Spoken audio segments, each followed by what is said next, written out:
Hi everyone.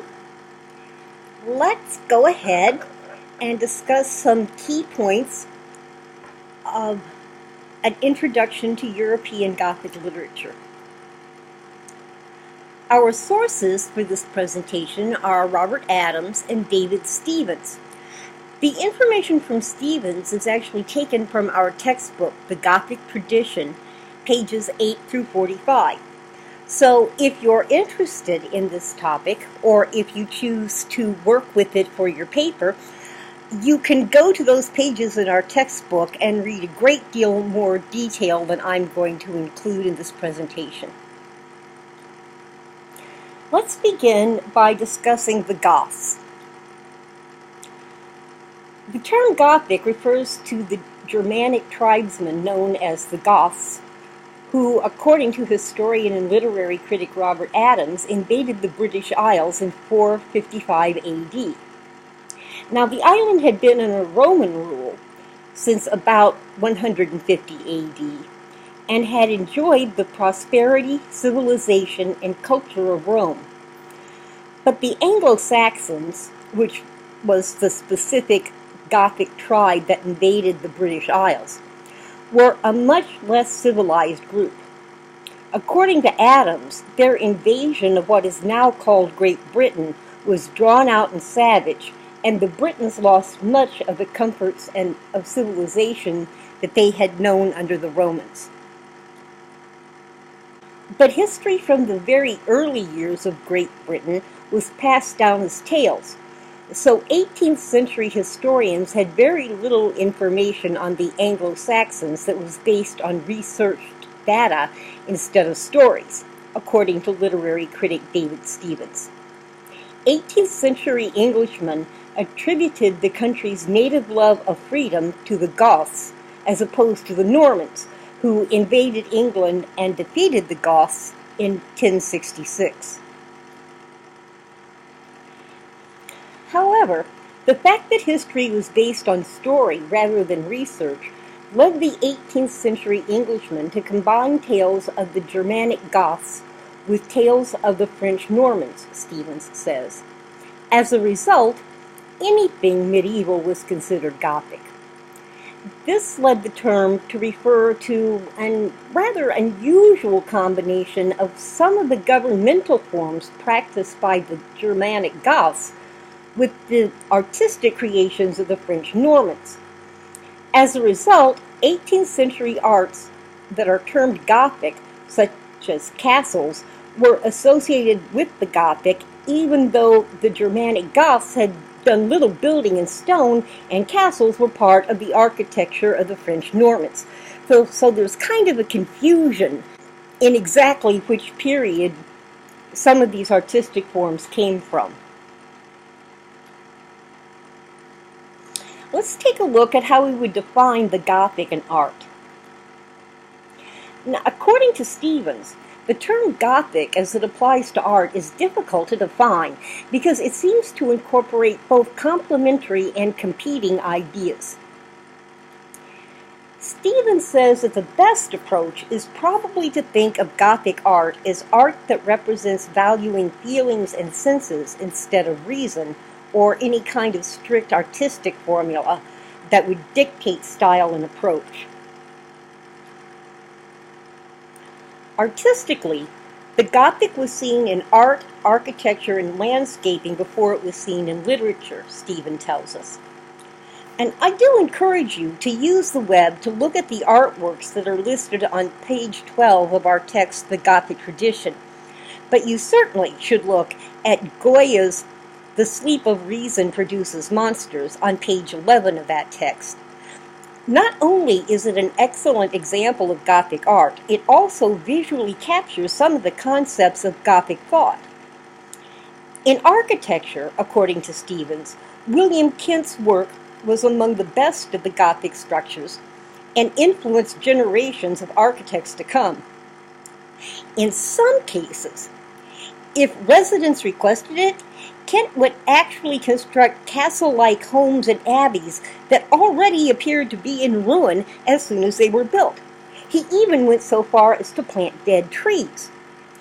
Horace Walpole who wrote the first piece of Gothic fiction, a novel called The Castle of Otranto in 1764, lived in one of these homes.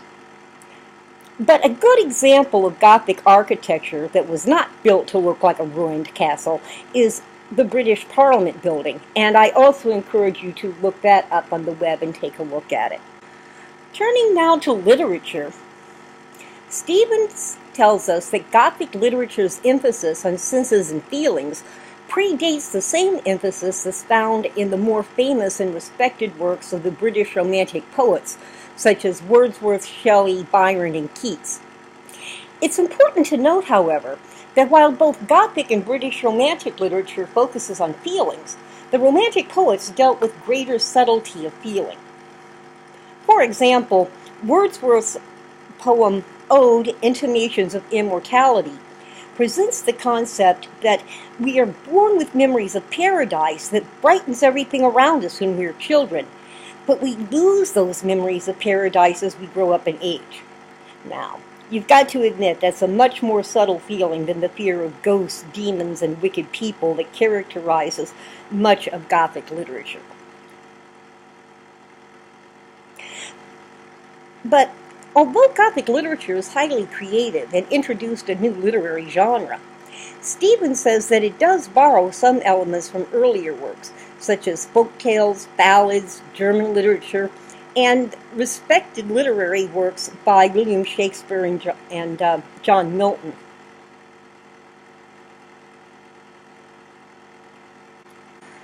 Let's take a look now at the political context. According to Stevens, the late 18th and early 19th centuries were characterized by widespread and very broad political changes throughout Europe. Since by strict definition, Gothic literature was part of the revival of the medieval that spanned from the 1750s through the 1820s, Gothic literature both reacted to and influenced these political changes, Stevens says. One really major historical event particularly influenced the political climate of the period.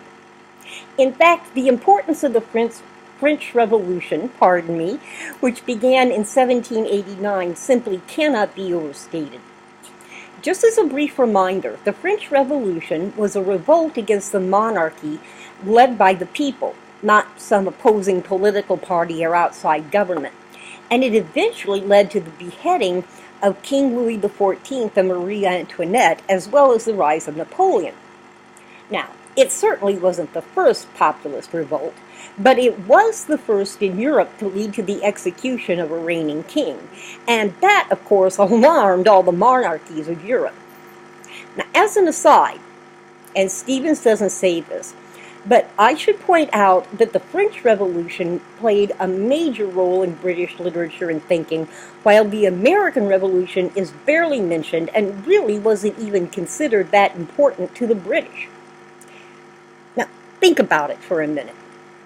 England was the acknowledged ruler of the seas at the time, and most of the American colony cities were located on the coast. Now, think this through. Do you really think that if England saw retaining the colonies as important, they couldn't have wiped out our cities with their vast, powerful navy? Of course they could have. But the minds of the rulers and the people were more focused on the unrest in nearby France that eventually led to the French Revolution, and to their colonies in India and other areas that were far more profitable and therefore more important to the British at the time. It was the French Revolution, not the American Revolution, that led to a period of fast change in all areas of human activity, Stevens says. Because the questions about the nature of power in legal areas led to similar questions about the nature of family and sexuality. Now, in addition to the French Revolution, the turn of the century itself led to confusion about how to view the future, as turns of the centuries always do, Stevens says. Just as it did in 1999, The turn of the century led to views ranging from extreme optimism to absolute despair in 1799, according to Stevens. Some of those who believed that the turn of the century would be the beginning of a dark era turned to nostalgia and escapism, which of course was reacted to and influenced by the Gothic literary genre, which we call the medieval period, Stevens says. The final political factor we're going to discuss is an increase in conflict among the social classes. According to Stevens, the early 18th century saw great expansion in industry and in transportation systems. Now, those expansions led to an increasingly wealthy middle class that called for political reform. And it also influenced ambivalence towards the aristocracy, which on the one hand was viewed as a really fine tradition, but on the other hand it was seen as being characterized by serious abuses. And of course, in addition, there was tension between the middle class and the so-called laboring classes, which included the so-called unskilled workers, and those workers were the people who actually created the wealth that the aristocracy and the middle class enjoyed, Stevens tells us. Of course, I do have to take a minute to point out that those tensions that result from the division between the people who create the wealth and the people who benefit from it exist in our culture today.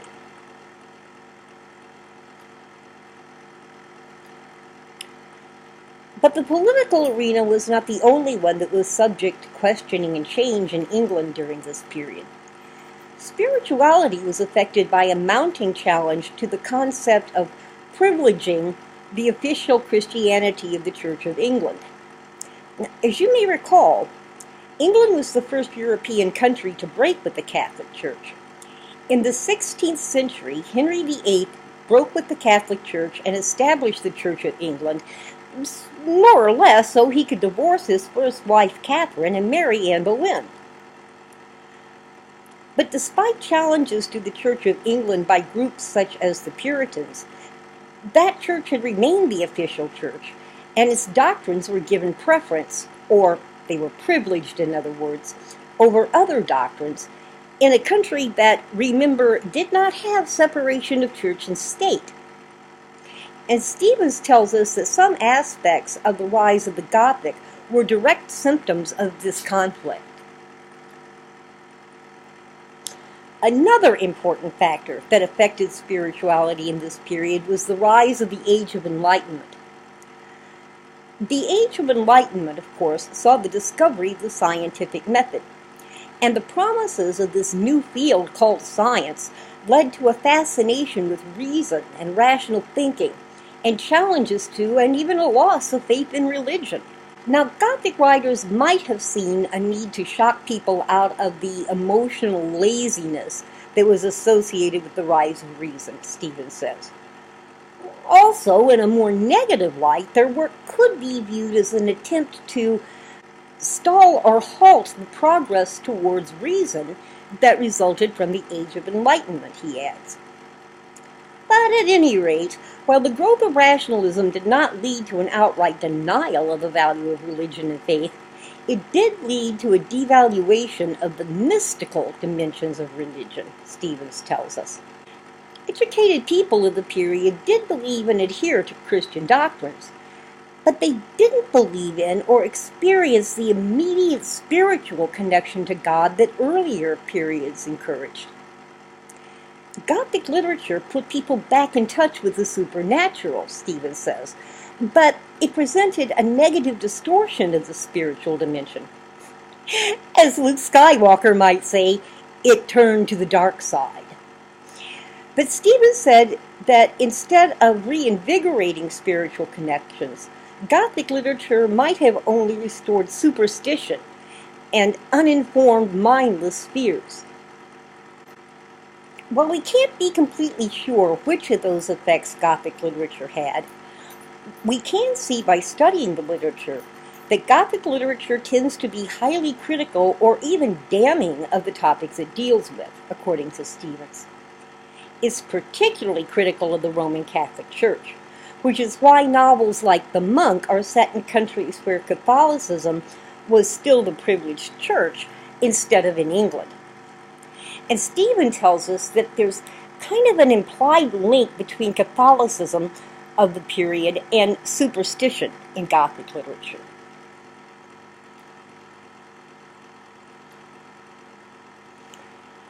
Now, Stevens tells us that while the relationship between artistic expression and the form it takes is very complex, the form isn't accidental to the concepts that are expressed in the art. The form of expression is determined by the nature of the idea it presents as well as its cultural context, Stevens says.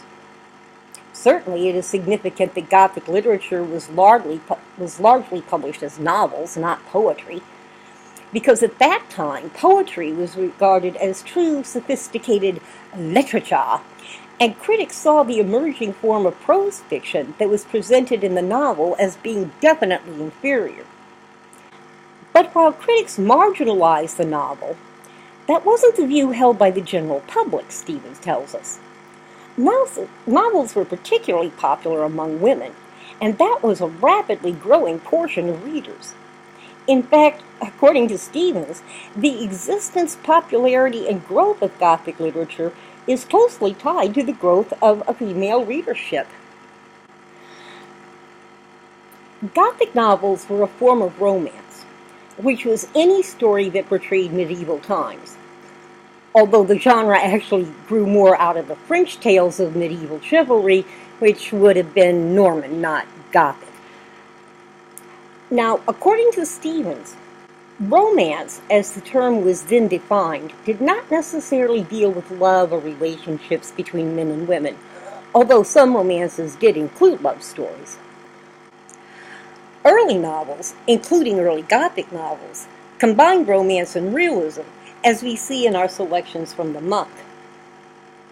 But there was some Gothic poetry, and some novels, including The Monk, included lengthy poetic passages at the beginnings of chapters that, according to the novel, are written or sung by certain characters, Stevens tells us.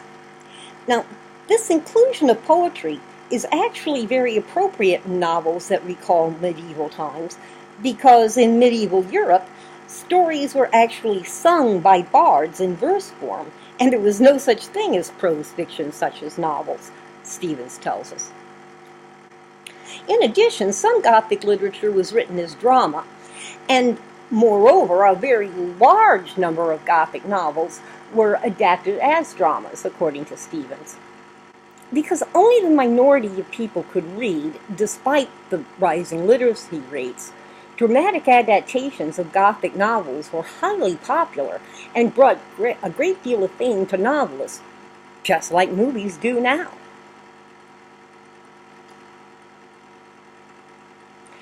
The final point that we're going to discuss is the effect that 18th and early 19th century advances in publishing technology had on Gothic literature. According to Stevens, these technological advances led to both increased distribution to readers and the rise of circulating libraries that people could subscribe to for a fee. In some cases, publishers like Minerva Press, for example, joined with circulating libraries to increase distribution even further. And certainly these advances and the resulting growth of readership kept the Gothic novel in the public eye and helped expand their popularity.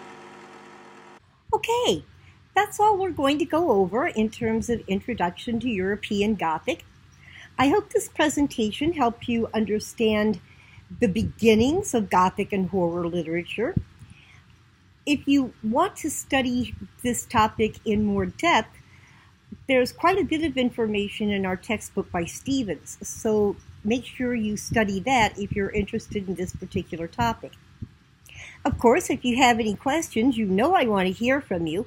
All you have to do is drop me an email through Canvas. I'm never farther away than an email. Thanks so much for listening to this presentation. Have a fantastic day.